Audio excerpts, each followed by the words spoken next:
got severe negative equity like this, 16 grand upside down, I mean, obviously the guy had to have pretty good credit or we could have gotten him bought. But is there a chance you'll get some pushback on the payment? And the answer is yes. Right then. So I'm going to say pick a payment, Pat.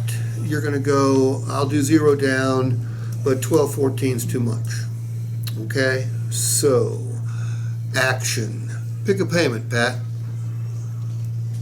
Pick a payment. Okay. 1214. 0 down. Okay. Is that good? Just okay that and sign down below. Okay. No, you're supposed to object. Oh, I didn't. He just told you that. Well, I wouldn't. I was kind of low on it. Say no, Steve. I'll do 0 down, but 1214 is too much. You got to do better than that. Yeah. What can we do about that?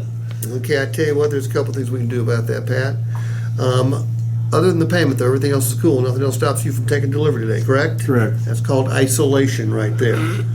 All right, Pat. The payment for your new Silverado is not $1,214. Okay.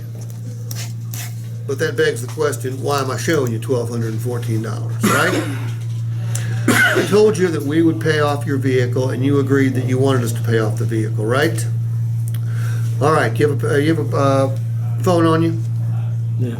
Do me a favor.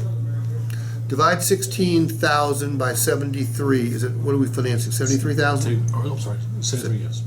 Divide 16,000 by 73,000. By 73,000. Right.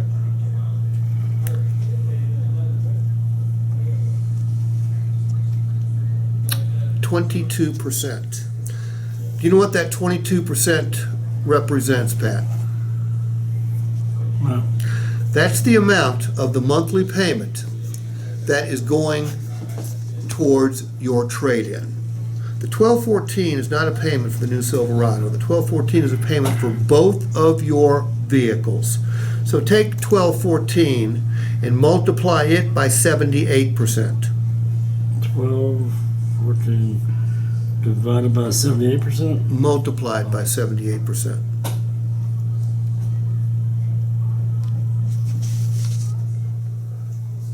$947.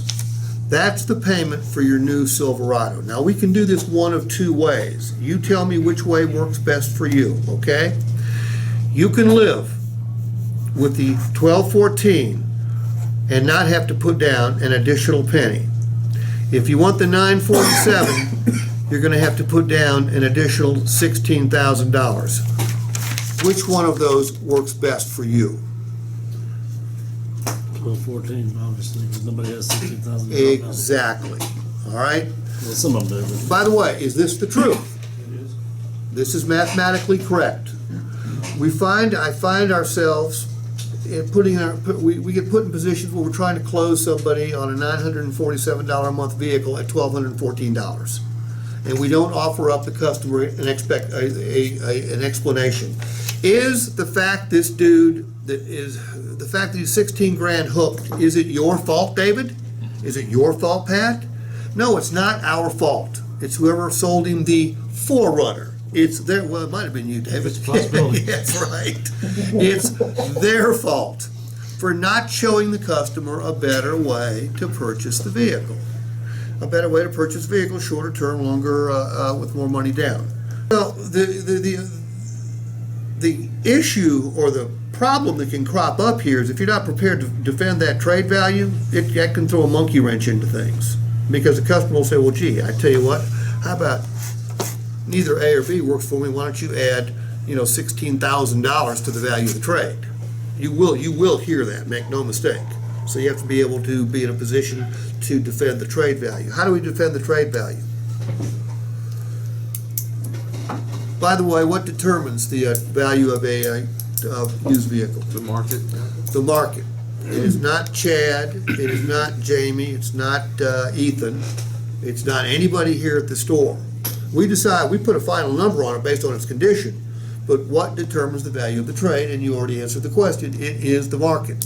I think you need to make sure the customer understands that up front. Whenever there's a trade, and I let the customer know in no uncertain terms, hey, first of all, great news, the market's way up on used cars, okay? But the number that we're gonna put on your trade, the number we'll buy it for will be a market-based price. It's not gonna be, we don't make it up. We don't control that, the market does. All right, does that make sense? How do we determine the